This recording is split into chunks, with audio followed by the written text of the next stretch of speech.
मेरी 21 साल की मेहनत की जो बात है वो 5 मिनट में आपके सामने रखूंगा।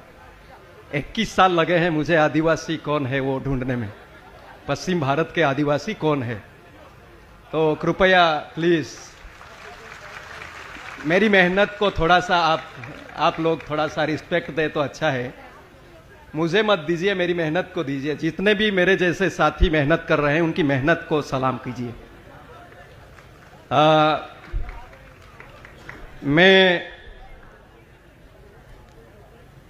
जैसे आदिवासियों के बीच में, मतलब कि हमारे ही बीच में, जब मैंने घूमना शुरू किया 2004 से,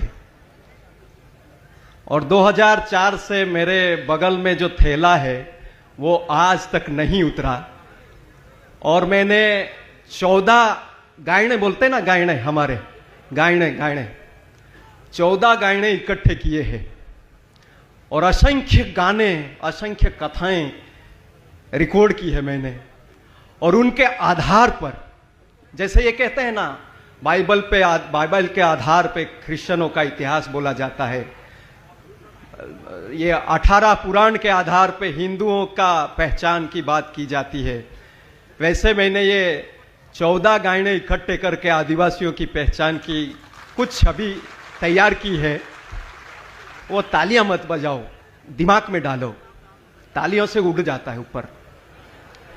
तो तालियां जब बजाना, तुम्हारे लोग जब आएंगे जिनके लिए आप, तो ये गायने जब मैंने अध्ययन शुरू किया तो इन गायनों में जैसे पूजा हो रही थी यहाँ, तो पुजारी अपना जो था वो कोलपासा का नाम ले रहा था। अब इन जितने भी पंडाल में बैठे हैं हम आदिवासी हैं, अगर किसी को पूछा जाए कि कोलपासा कौन है, ये बोलते हैं पुजारी कोलपासा, कोली कोलपासो, ऐसे करके बहुत लंबा चलाते हैं। तो ये कोलपासा कौन था? और दूसरा एक समुदाय इन कथाओं में जो आया है, एक कोल समाज, कोल प्रजाति का एक, उसमें उन गायनों में बात आती है कोल, नाम याद रखना, कोल। तीसरा एक समुदाय है डावर। कितने डावर है इसमें पंडाल में? जरा खड़े करो हाथ ऊपर, तुम मूल बीज हो।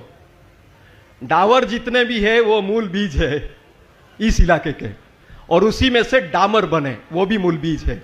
डावर और डामर एक ही है। तो ये 2 परिवार थे। और तीसरे थे वेड़िया, जिसको काला वेड़िया बोलते थे, ये गायनों में आता है। 3